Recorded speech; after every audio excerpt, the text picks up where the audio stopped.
Hello বন্ধুরা, সকলকে welcome আমার ভার্চুয়াল চ্যানেলের পক্ষ থেকে। তো আজকে আমি আপনাদেরকে দেখাবো যে কিভাবে আপনারা একটা রেজাল্ট শিট তৈরি করবেন, অর্থাৎ একটা শ্রেণীর স্টুডেন্টের যে রেজাল্ট শিট সেটা কিভাবে তৈরি করবেন। তো বন্ধুরা চলুন শুরু করা যাক।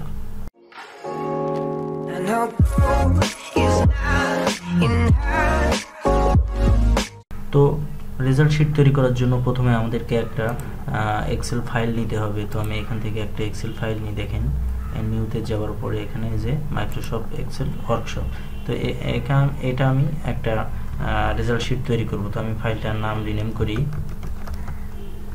Result sheet. তো রেজাল্ট শিট নামে আমি একটা ফাইল তৈরি করলাম এবং ফাইলটা আমি ওপেন করলাম। দেখেন,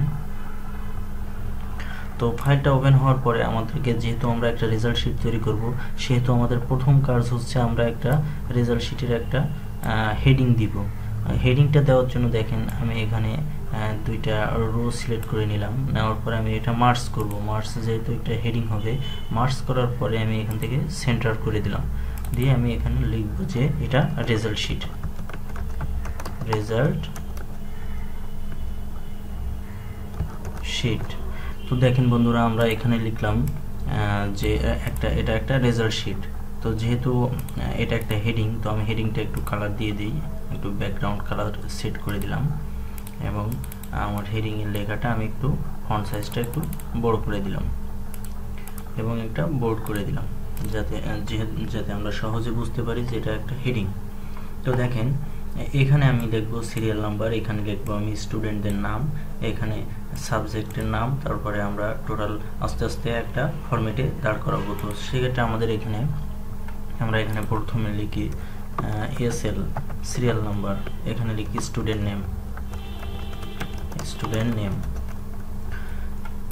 নেম লেখার পরে দেখেন যে এটা কলাম বি এবং কলাম সি দুইটা কলামের ভিতরে চলে আসছে। তো এক্ষেত্রে আমাদেরকে এখান থেকে বি কলামটা আমরা একটু বড় করে দিলাম। দেখেন এখানে আমরা লিখব সাবজেক্টের নাম।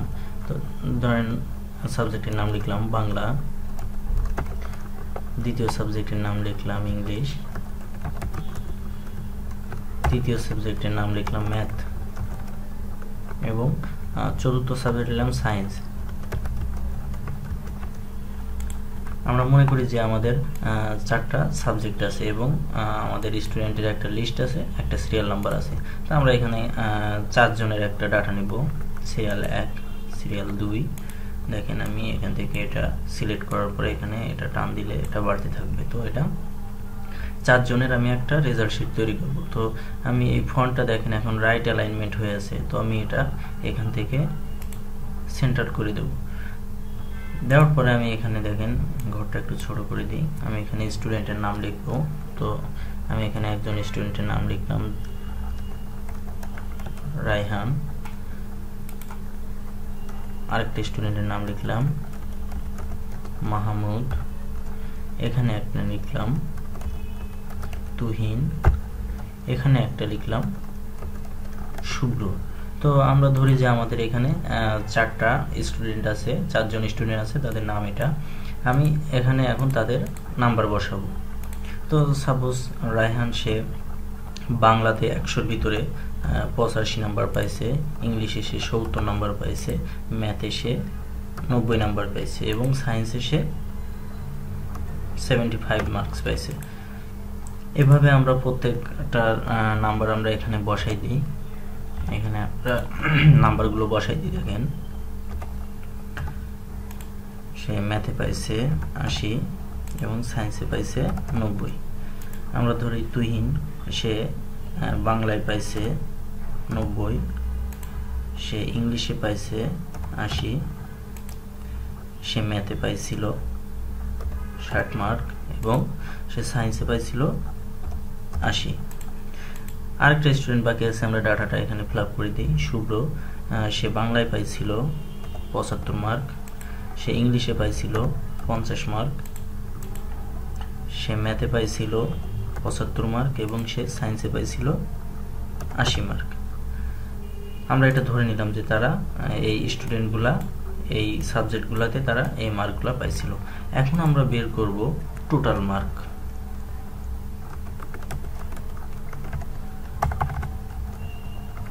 টোটাল মার্ক বের করব, তারপরে আমরা এখানে বের করব এভারেজ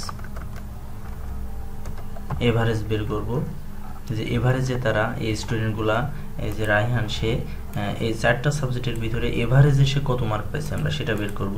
তারপরে আমরা বের করব ম্যাক্সিমাম, তারপরে আমরা বের করব মিনিমাম, তারপরে আমরা বের করব গ্রেড,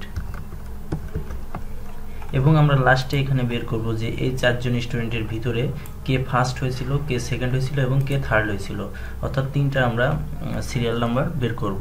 তো এখানে আমি লিখি যে কে ফার্স্ট হয়েছিল সেটা বের করব, এখানে আমরা বের করব কে সেকেন্ড হয়েছিল, এখানে আমরা বের করব কে থার্ড হয়েছিল।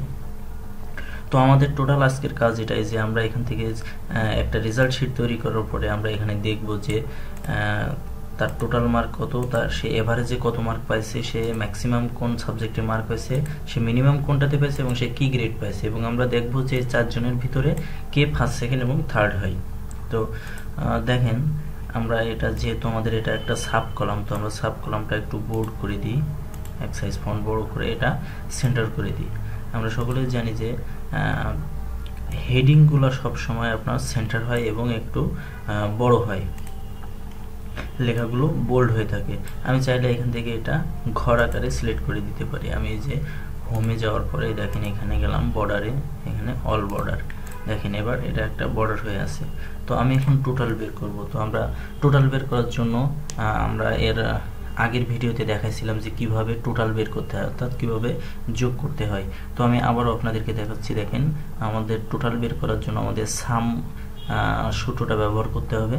তো আমি লিখলাম সমান সাম দিয়ে আমি ব্র্যাকেট শুরু করলাম। দেখেন এবার নাম্বার 1 নাম্বার 2 সিলেক্ট করতে হবে। তো সেই ক্ষেত্রে আমি এখান থেকে দেখেন মাউস ক্লিক করে এখান থেকে মাউসটা ড্র্যাগ করলাম এ পর্যন্ত 4টা সাবজেক্ট, দেওয়ার পরে আমি এখানে ব্র্যাকেট ক্লোজ করে দিলাম। এখন যদি আমি এন্টার মারি দেখেন আমার এখানে টোটাল মার্কটা চলে আসছে। এখন যদি আমি এইগুলো নিচেরগুলো যোগ করতে চাই সেক্ষেত্রে আমার উপরে এখানে মাউস পয়েন্টার নিয়ে যাওয়ার পরে আমি এখানে যখন প্লাস চিহ্ন আসবে তখন আমি ডাবল ক্লিক করব। দেখেন অটোমেটিক এইগুলা সব যোগ হয়ে এখানে চলে আসছে। এটা হচ্ছে টোটাল বের করলাম।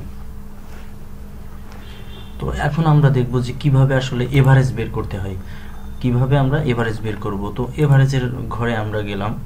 তো এখানে দেখেন আমরা জানি যে কোনো সূত্র বসানোর আগে অবশ্যই আমরা সমান চিহ্ন ব্যবহার করব। তো দিলাম সমান, এবার লিখবো আমরা এভারেজ, দেখেন এভি লেখার সাথে সাথে এভারেজ চলে আসবে, এভিআরএজি দেখেন এখানে চলে আসছে। তো আমি এখানে এভারেজটা সিলেক্ট করলাম, করার পরে দেখেন নাম্বার 1 নাম্বার 2 ইত্যাদি দেখাচ্ছে। তো আমি এখান থেকে সেম ভাবে আমি এই ঘরগুলো ড্র্যাগ করলাম, করার পরে আমি এখানে ব্র্যাকেটটা ক্লোজ করে এন্টার প্রেস করলাম। দেখেন সে এভারেজ 80% মার্ক পাইছে, অর্থাৎ সে প্রত্যেকটা সাবজেক্টে এত মার্ক পাওয়ার পরে সে টোটাল 80% মার্ক সে পাইছে। এখন আমরা যদি বাকিগুলো বের করতে চাই তাহলে আমাদের সেম ভাবে ডাবল ক্লিক দিলে দেখেন যে এখানে দেখাচ্ছে যে এই যে তুহিন দেখেন সে বাংলায় 90 পাইছিল, ইংলিশে পাইছিল 80, ম্যাথে 60 এবং সায়েন্সে পাইছিল 80। সে টোটাল 77% মার্ক পাইছে, 77.5% মার্ক সে পাইছে। এখন আমরা বের করব যে কিভাবে ম্যাক্সিমাম বের করতে হয়। আমরা পূর্বের ভিডিওতে আগে দেখাইছিলাম যে কিভাবে ম্যাক্সিমাম বের করতে হয়, এটা আমরা এখন আবার দেখাবো। তো দেখেন ম্যাক্সিমাম বের করার ক্ষেত্রে আপনাকে সেম ভাবে সমান চিহ্ন ব্যবহার করতে হবে, তারপরে লিখতে হবে ম্যাক্স, MAX। ম্যাক্সিমাম লেখার পরে দেখেন আমি এখানে ব্র্যাকেট শুরু করলাম, করার পরে আমি এখান থেকে এই ঘরগুলো এই যে 4টা সাবজেক্ট আমাদের 4টা সাবজেক্ট সিলেক্ট করলাম, করার পরে যদি আমি ব্র্যাকেট ক্লোজ করে এন্টার প্রেস করি দেখেন সে ম্যাক্সিমাম 90 পাইছে, অর্থাৎ রায়হান যে স্টুডেন্ট সে দেখেন এই 4টা সাবজেক্টের ভিতরে সব থেকে বেশি মার্ক পাইছে 90, সে ম্যাথে 90 পাইছে, এই কারণে এখানে ম্যাক্সিমামটা দেখাইছে। তো এখন আমি নিচেরগুলো পূরণ করার মানে ম্যাক্সিমাম বের করার ক্ষেত্রে সেম প্রসেস আমি এখানে আগে ক্লিক করব, করার পরে এখানে যদি ডাবল ক্লিক করি দেখেন সে টোটাল ম্যাক্সিমাম কে কোন সাবজেক্টে কত পাইছে সে অটোমেটিক চলে আসবে। দেখেন যে এই স্টুডেন্ট তুহিন সে এখানে ম্যাক্সিমাম 90 পাইছে। আমি যদি এখানে দেখেন এখানে আমি যদি 70 দিই তাহলে কি হয় দেখেন এখানে এখন 80 চলে আসছে, কারণ কি সে সব থেকে বেশি মার্ক পাইছে 80। এখানে যদি আমি এখন দেখেন, এখানে যদি আমি এখন দিই যে 82, দেখেন আমি একটা চেঞ্জ করে দেখাই, দেখেন এখানে অটোমেটিক 82 চলে আসছে, কারণ সে এই 4টা সাবজেক্টের ভিতরে সব থেকে বেশি মার্ক পাইছে এই যে বাংলা, এই 82, এই কারণে এখানে 82 চলে আসছে। তো আমরা এখন মিনিমাম বের করব। তো মিনিমাম বের করার জন্য আমাদের আগের ওই সূত্রটাই আমরা ব্যবহার করব, সমান মিনিমাম MIN, মিনিমাম ব্র্যাকেট শুরু, দেখেন এখানে কি বলছে নাম্বার 1 নাম্বার 2। তো আমরা এখান থেকে এই 4টা সাবজেক্টের যে ঘর আছে আমরা ড্র্যাগ করলাম এবং আমরা এটা ব্র্যাকেট ক্লোজ করে ইন্টারফেস করলাম। তো দেখেন অটোমেটিকলি এখানে মিনিমাম নাম্বার, অর্থাৎ সে এই 4টা সাবজেক্টের ভিতরে সব থেকে কম মার্ক পাইছে 70, দেখেন সে 70 এখানে চলে আসছে। তো এই নিচের গুলো করার জন্য সেম প্রসেস, আমার মাউস এখানে নেওয়ার পরে যখন প্লাস চিহ্ন আসবে তখন আমি ডাবল ক্লিক করব। দেখেন এই যে একজন 50 পাইছে, অর্থাৎ এই দেখেন এর মিনিমাম 50, কারণ একটা সাবজেক্টে 50 পেয়েছিল, এই কারণে এটা মিনিমাম হিসাবে 50 দেখাইছে।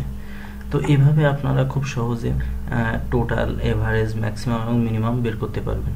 তো দেখেন এটা আমি যখন দেখতে চাচ্ছি, দেখেন যে এখানে কিন্তু খুব বেশি ভালো স্পষ্ট বোঝা যাচ্ছে না, কারণ কি এটা আমাদের কোনো বক্স করা নাই, অর্থাৎ কোনো বর্ডার দেওয়া নাই। তো আমার বোঝার ক্ষেত্রে আমরা সবাই এটা এখানে সিলেক্ট করার পরে আমরা এখান থেকে যে হোম মেনু থেকে আমি এই বর্ডারে যে এখানে বর্ডার অল করে দেব।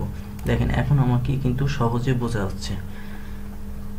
তো এখন আমরা দেখব যে কিভাবে এই নাম্বারগুলো থেকে আমরা বুঝবো যে কে ফার্স্ট হয়েছে, কে সেকেন্ড হয়েছে এবং কে থার্ড হয়েছে, এটা আমরা এখন দেখব। তো এটা বের করার একটা সহজ সূত্র আছে এখান থেকে বের করার।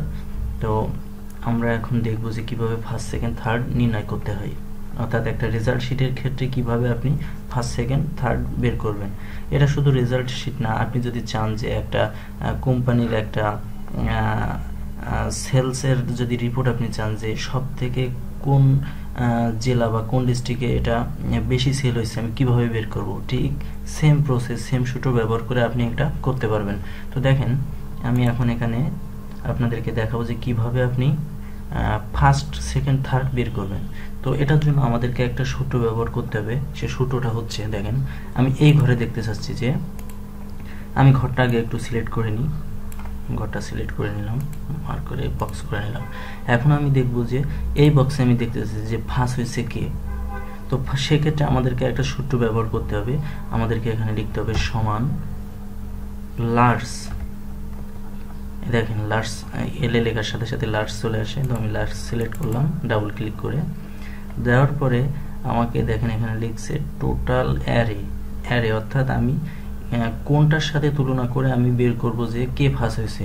তা যেহেতু এটা আমাদের টোটাল মার্ক, একটা স্টুডেন্ট সে 4 সাবজেক্টে মার্ক কত পাইছিল সেটা যোগ করে টোটালের ঘরে ছিল। তো আমরা যদি এই ঘরটা, এই টোটালের ঘরটা এখান থেকে সিলেক্ট করে দিই, দেওয়ার পরে দেখেন এটা সিলেক্ট হয়ে গেছে। এখন আপনাদের সব থেকে গুরুত্বপূর্ণ কাজ হচ্ছে এই সিলেক্ট করার পরে আপনাদেরকে একটা কমা ব্যবহার করতে হবে। একটা কমা লিখলাম, লেখার পরে আপনাকে লিখতে হবে 1, মানে আমি 1 লেখার কারণ হচ্ছে আমি এখন জানতে চাচ্ছি কে ফার্স্ট হয়েছিল, ফার্স্ট মানে কে 1 নাম্বার হয়েছিল, এই কারণে আমরা এখানে 1 বসালাম। এখন আমি এটা ব্র্যাকেট ক্লোজ করে দিয়ে ইন্টারফেস করলাম। দেখেন এখানে আসছে 320, অর্থাৎ এখানে দেখেন সব থেকে বড় কোনটা, দেখেন 320, অর্থাৎ সে এখানে ফার্স্ট হয়েছে। এখন যদি আমি সেকেন্ড দেখতে চাই যে কিভাবে করব, দেখেন একই সূত্র, সমান চিহ্ন দিলাম, লার্জ লেখার পরে আমি এখানে ডাবল ক্লিক করলাম, এই যে লার্জ, LARGE, লার্জ লেখার পরে আমরা আবার টোটাল মার্কের ঘরগুলো সিলেক্ট করব, করার পরে একটা কমা দিব। এখন আমি দেখতে চাচ্ছি যে সেকেন্ড হয়েছিল কে, অর্থাৎ 2 নাম্বার কে হয়েছিল। তো সেক্ষেত্রে আমাদেরকে এখানে 2 দিতে হবে। আপনার ফার্স্টের ক্ষেত্রে কমা দিয়ে 1 লিখতে হবে, সেকেন্ডের ক্ষেত্রে কমা দিয়ে 2 লিখতে হবে। তো দেখেন আমি এটা 2 লেখার পরে আমি ব্র্যাকেট দিয়ে শেষ করলাম, দেখেন ইন্টারপ্রেস করলাম। দেখেন এখানে দেখাচ্ছে যে 302, যে 302 মার্ক পাইছে টোটাল সেই হচ্ছে সেকেন্ড। দেখেন এটা ছিল ফার্স্ট, এই ঘর ছিল ফার্স্ট, এখন দেখেন এটা, এই যে এটা হচ্ছে সেকেন্ড। তো আমি এটা বোঝার সুবিধার্থে দেখেন আমি ঘর টোটাল এটা আপনার একটা কালার করে দিলাম, দিয়ে এখানে লিখলাম ফার্স্ট, বোঝার সুবিধার্থে। তো তো দেখেন এখন সেকেন্ড হয়েছে কে 302 কে পাইছিল, 302 পাইছিল ইনি অর্থাৎ তুহিন, সে 302 পাইছিল। তো আমি এখানে এটা সিলেক্ট করার পরে এখানে লিখে দিলাম সেকেন্ড বোঝার সুবিধার্থে। এখন আমি থার্ড নাম্বার বের করব, অর্থাৎ এই 4 জন স্টুডেন্টের ভিতরে তারা পরীক্ষা দেওয়ার পরে তারা এত মার্ক পাওয়ার পরে কে থার্ড নাম্বার হয়েছিল সেটা আমরা এখানে বের করব। তো এখানে যদি আমরা লিখি যে সমান লার্জ লিখলাম, এখন আমি টোটাল মার্কটা সিলেক্ট করব, করার পরে কমা, এখন আমি 3 নাম্বার কে হয়েছিল সেটা বের করতে চাচ্ছি, তো আমাদের এখানে 3 লিখতে হবে। লেখার পরে আমি ব্র্যাকেট ক্লোজ করে দিলাম, দিয়ে এখন এন্টার প্রেস করলাম। দেখেন যে 290 মার্ক পাইছে সেই হচ্ছে থার্ড। এখানে দেখেন 290 কে পাইছিল, 290 দেখেন এটা মাহমুদ, সে পাইছিল 290। তো আমি এটা একটু অন্য কালার করে দিই, দেখেন বোঝার সুবিধার্থে অন্য একটা কালার করে দিলাম, সে থার্ড হয়েছিল, এই যে সে থার্ড হয়েছিল। এখানে আমি একটা করে দিয়ে একটা বোল্ড করে দিই বোঝার সুবিধার্থে। তো দেখেন খুব সহজে আপনারা কিভাবে বের করলেন। দেখেন একটা রেজাল্ট শিট বের করতে গেলে আপনার কয়টা সূত্র লাগছে, মাত্র 4টা সূত্রের মাধ্যমে আপনি একটা স্টুডেন্টের রেজাল্ট শিট তৈরি করে ফার্স্ট সেকেন্ড থার্ড নির্ণয় করলেন এবং এভারেজ মিনিমাম ম্যাক্সিমাম নির্ণয় করলেন। তো ঠিক এভাবে আপনি সামান্য সিম্পল কিছু সূত্র ব্যবহার করে অনেক কঠিন কঠিন কাজগুলো সহজেই সমাধান করে ফেলতে পারেন। তো সেগুলো করার জন্য আপনাকে অবশ্যই আমাদের ভিডিওগুলো সিরিয়াল অনুযায়ী দেখতে হবে, কারণ এক্সেল এমন একটা সফটওয়্যার যেগুলো আপনি হঠাৎ একটা সমস্যায় পড়লে সেটা সমাধান করতে পারবেন না, কারণ এখানে অনেকগুলো সূত্রের কম্বিনেশনে এটা তৈরি। এই কারণে যদি আপনি নিয়মিত ভিডিওগুলো দেখতে থাকেন, নিয়মিত এগুলো প্র্যাকটিস করতে থাকেন, তাহলে খুব সহজে আপনি অনেক কঠিন কাজ আপনি খুব সহজে সমাধান করে ফেলতে পারবেন। তো এভাবে আসলে একটা রেজাল্ট শিট তৈরি করা হয় এবং ফার্স্ট সেকেন্ড থার্ড নির্ণয় করা হয়। তো বন্ধুরা, ভিডিওটি যদি ভালো লাগে অবশ্যই লাইক কমেন্ট শেয়ার করবেন এবং আমাদের চ্যানেলটি সাবস্ক্রাইব করবেন। ধন্যবাদ সকলকে।